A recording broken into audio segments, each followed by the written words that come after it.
सर्वेभ्यः नमो नमः। अहम मोनिका तालियान। आज की वीडियो में हम अपनी सैमोसी पुस्तक के तृतीय पाठ का अभ्यास कार्य करेंगे। इसके अभ्यास कार्य को आप ध्यान से समझिए, क्योंकि मैं आपको आपके शब्दों का अर्थ समझाने के साथ साथ जो आपके प्रश्न का भाव है वो भी समझाती हूँ। इसलिए आपकी वीडियो कुछ लंबी हो सकती है, आप उससे परेशान ना हो। आप अपनी वीडियो को एक बार समझते हुए करेंगे तो आप अपने इस चैप्टर को किसी भी प्रकार स्वयं भी कर सकते हैं। इसमें अभ्यास है एक पदेन उत्तरम लिखत। एक पद में उत्तर लिखिए। यहाँ पर आपके जो प्रश्न है इनके उत्तर आपको एक पद में देने हैं।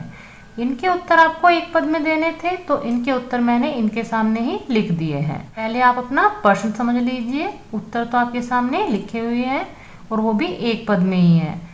प्रश्न है मल्लिका पूजार्थम सखी भी सहा कुत्र गच्छति सम। मल्लिका पूजा के लिए सखियों के साथ कहाँ गई थी? इसका उत्तर है काशी विश्वनाथ मंदिरम, यानी काशी विश्वनाथ मंदिर। उमायाः पितामहे कति सेटकम इतिम दुग्धम अपेक्षते सम। उमा के पितामह यानी उमा के दादा ने कितने लीटर दूध की अपेक्षा की थी? इसका उत्तर है 63 यानी 300। कुंभकाराः घटान किमर्थम रचयति।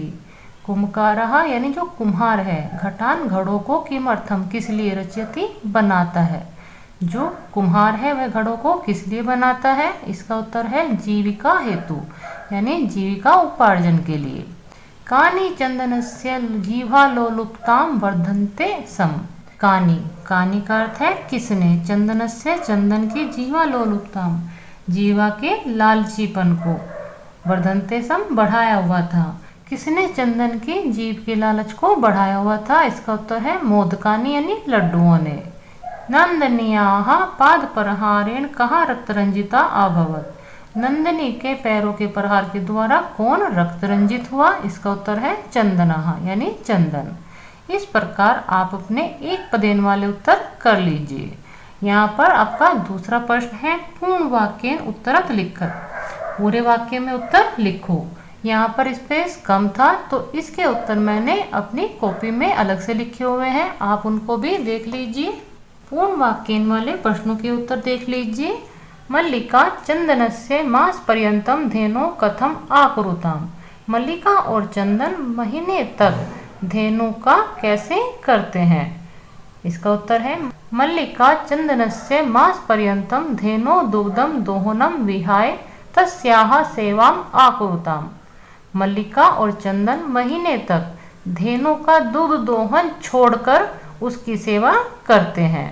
दूसरा प्रश्न है कालाः कस्य रसम पीबति। काला का अर्थ होता है समय। समय किसका रस पी जाता है? उत्तर है कालाः सिप्रम आक्रियमाणस्य आदानस्य प्रदानस्य कर्तव्यस्य च कर्मणः रसम पिबति। कालः यानी समय, सिप्रम आक्रियमाणस्य, सिप्रम यानी शीघ्रता से, आक्रियमाणस्य ना किए गए कार्य का, यानी जो कार्य में शीघ्रता से कर लेना चाहिए यदि हम उनको शीघ्रता से नहीं करते हैं। आदानस्य प्रदानस्य किसी का लेना और देना समय पर नहीं करते हैं।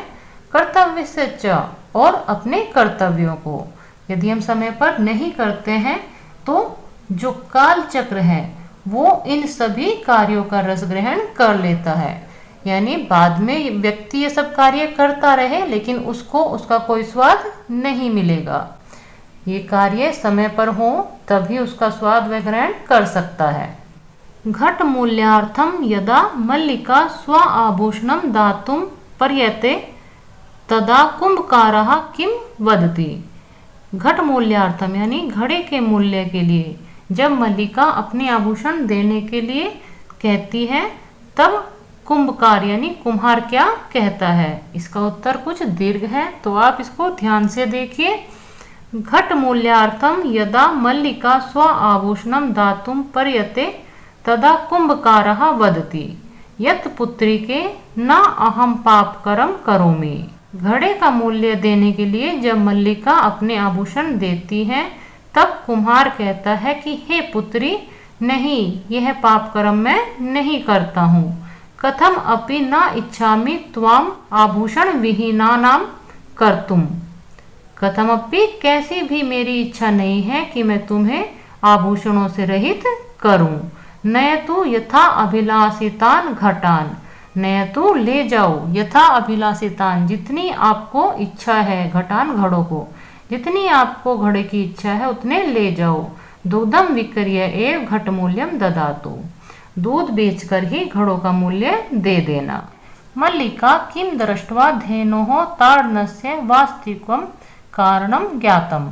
मल्लिका क्या देखकर धेनु के मारने का वास्तविक कारण जान जाती है। इसका उत्तर है मल्लिका दृष्टम यत ताभ्याम मास पर्यंतम धेनोः आदोहनेन सा पीड़ाम अनुभवती। मल्लिका देखती है कि उन दोनों के द्वारा 1 महीने तक गाय का दोहन नहीं किया गया, जिससे वह पीड़ा का अनुभव कर रही है। अतः सा ताड़यति, इसलिए वह मार रही है। आपका अंतिम प्रश्न है पूर्ण वाक्य में, मास पर्यंतम धेनो आदोहनस्य किम कारणम आसीत्। 1 महीने तक दूध का दोहन न करने का क्या कारण था। इसका उत्तर है मासांते 63 षटक परिमितिम दुग्धम विक्रीय धनिकः भवतुम चंदनाः तस्याः दोहनम न कृतम। महीने के अंत में 300 लीटर दूध एक साथ बेचकर वह धनवान होने की इच्छा से चंदन उसका दोहन नहीं करता। इस प्रकार ये आपके पूर्ण वाक्य वाले प्रश्न पूर्ण होते हैं। प्रश्न संख्या 3 है, रेखांकित पदानि आधृत्य प्रश्न निर्माणम कुरुत। रेखांकित पदों के आधार पर प्रश्न निर्माण कीजिए। यहाँ पर जो आपके रेखांकित पद हैं उनके स्थान पर आपको अपने प्रश्नवाचक पद प्रयोग करने हैं। शेष पदों को आप इसी प्रकार लिख लेंगे। यहाँ पर स्थान कम था, केवल मैंने आपको सामने रेखांकित पद ही यानी जो हमें परिवर्तन करके रूप लिखना है वो लिखे हुए हैं। शेष पदों को आप अपने उसी रूप में जिस क्रम में वो लिखे हुए हैं, केवल रेखांकित को आपको बदलते हुए जो मैंने आपको यहाँ पर लिखे हुए पद हैं वो प्रयोग करने हैं। जैसे मल्लिका सखी भी सह धर्म यात्रा गच्छति सम। यहाँ पर सखी भी के स्थान पर आपको का भी करना है। आपका प्रश्न निर्माण वाला वाक्य हो जाएगा मल्लिका का भी सह धर्म यात्रा गच्छति सम, यानी मल्लिका किन के साथ धर्म यात्रा के लिए गई थी। चंदनाः दुग्धोहनम कृत्वा एव स्वप्रातरांशस्य प्रबंधम आकरोत्। यहाँ पर स्वप्रातरांशस्य के स्थान पर आप कस्य पद प्रयोग करेंगे। आपका वाक्य हो जाएगा चंदनाः दुग्धोहनम कृत्वा एव कस्य प्रबंधम आकरोत्। चंदन ने दूध दोहन का कार्य करके ही किसका प्रबंध किया। मोदकानि पूजा निमित्तानि रचितानि आसन। यहाँ पर मोदकानि आपका रेखांकित पद है, उसके स्थान पर आप कानि पद प्रयोग करेंगे। वाक्य बनेगा कानि पूजा निमित्तानि रचितानि आसन। किनको पूजा निमित्त के लिए बनाया गया था। मल्लिका स्वपतिम चतुर्थम मन्यते। यहाँ पर चतुर्थम आपका रेखांकित पद है, उसके स्थान पर आप कीदर्शम प्रयोग करेंगे। वाक्य हो जाएगा मल्लिका स्वपतिम कीदर्शम मान्यते। मल्लिका अपने पति को कैसा मानती है। नंदिनी पादाभ्याम ताड़ित्वा चंदनम रक्त रंजितम करोति। नंदिनी आपका रेखांकित पद है, इसके स्थान पर आप का पद प्रयोग करेंगे। वाक्य बनेगा का पादाभ्याम ताड़ित्वा चंदनः रक्त रंजितम करोति। कौन दोनों पैरों से मारकर चंदन को रक्त रंजित यानी लवलुआन करती है। इस प्रकार आपके ये प्रश्न निर्माण हो जाएंगे। प्रश्न संख्या 4 है, मंजूषायाः सहायतया भावार्थे रिक्त स्थानानि पूरयत। मंजूषा की सहायता से भावार्थ में रिक्त स्थान पूर्ण कीजिए। यहाँ पर स्पेस कम था, लेकिन फिर भी मैंने आपके शब्द भरे हुए हैं और ऊपर आपके शब्दों की संख्या भी लिखी हुई है जिस क्रम में वो पूर्ण होंगे। देख लीजिए आप इसको। यदा चंदनः स्वपत्न्या काशी विश्वनाथ प्रतिम धर्म यात्राया विषये जानति तदा सः क्रोधितः न भवति। जब चंदन अपनी पत्नी के द्वारा काशी विश्वनाथ की धार्मिक यात्रा के विषय में जानता है तब वह क्रोधित नहीं होता है।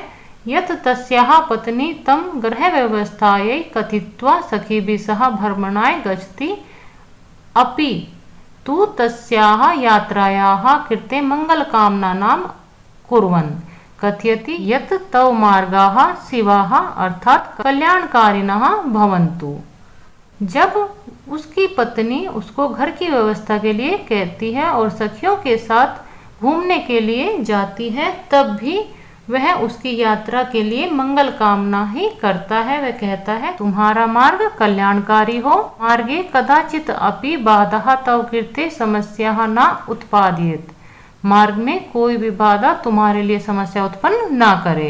एतेन सिद्ध्यति यत् चंदनः नारी स्वतंत्रतायाः समर्थकः आसीत्। इससे सिद्ध होता है कि चंदन नारी की स्वतंत्रता का समर्थक था। मल्लिका ने बिना बताए ही सारी व्यवस्था पहले से ही कर ली थी।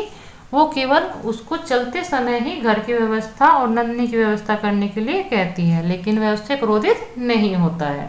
5वां प्रश्न है घटना क्रम अनुसारम लिखत। घटना को क्रम अनुसार लिखिए। पाठ है उसमें जो घटना क्रम यानी जो उसकी कहानी है वो किस क्रम में आई है वो आपको यहाँ पर लिखनी है। आपकी सहायता के लिए मैंने नंबरिंग की हुई है। इसमें पहली घटना है मल्लिका पूजार्थम मोदकानि रचयति। मल्लिका पूजा के लिए लड्डू बनाती है। दूसरी घटना सा सखी भी सह तीर्थ यात्रा काशी विश्वनाथ मंदिरम प्रति गच्छति। वह सखियों के साथ तीर्थ यात्रा के लिए काशी विश्वनाथ मंदिर जाती है। तीसरी घटना है उमा मासन्ते उत्साहार्थम दुग्धस्य आवश्यकता विषय चंदनम सूचयति।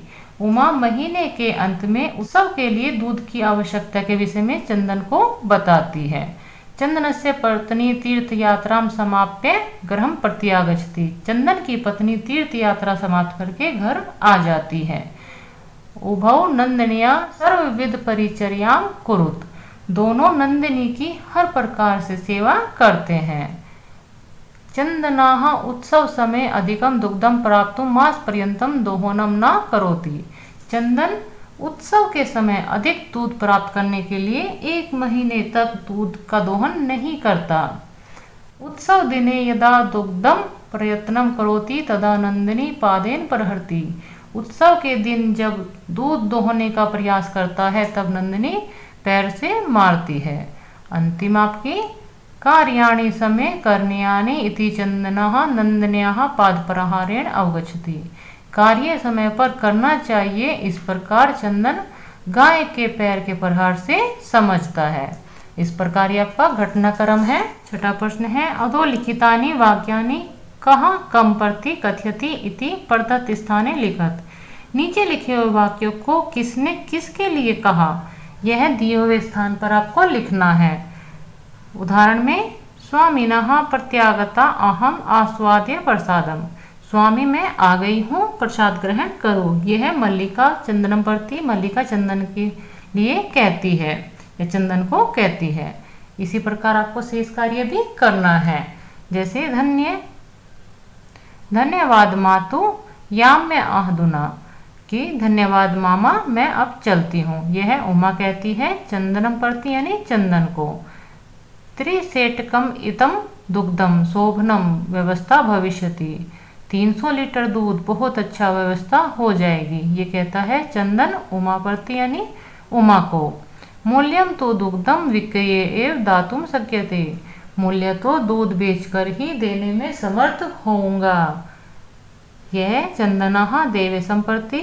चंदन कहता है देवेश यानी देवेश कुम्हार का नाम है। कुम्हार को कहता है कि घड़ों का मूल्य तो मैं दूध बेचकर ही दे सकूंगा। देवेश को आप ध्यान रखिए। पुत्री के ना अहम पाप कर्म करोमि।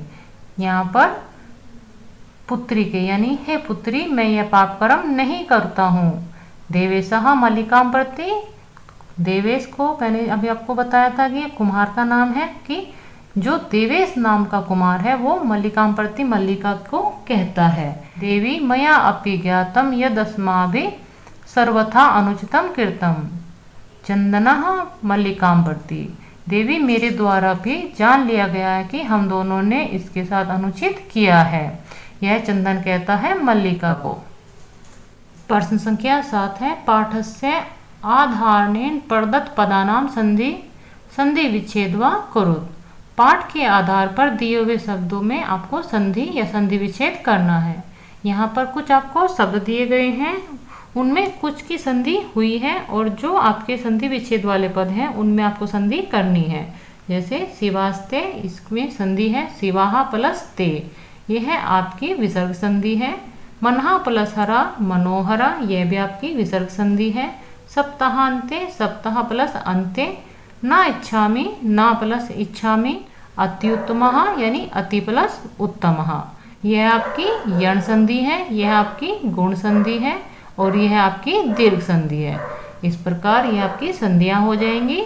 इसमें आपका दूसरा भाग है पाठा आधारेण अधोलिखित पदानाम प्रकृति प्रत्यय च संयोज्य विभाज्य व लिखत। पाठ के आधार पर ही आपको इन पदों में जो प्रत्यय और प्रकृति यानी मूल धातु या उसमें जो प्रत्यय लगे हैं उनको आपको या तो जोड़कर लिखना है या अलग करके लिखना है।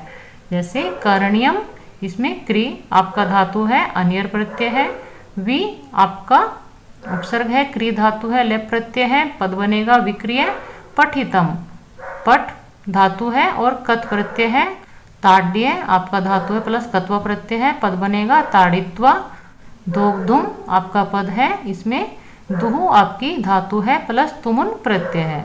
इस प्रकार यह आपके पाठ के जो अभ्यास कार्य है वो पूर्ण होता है। मिलते हैं आपकी अगली वीडियो में अगले चैप्टर के साथ। सर्वेभ्यः नमो नमः।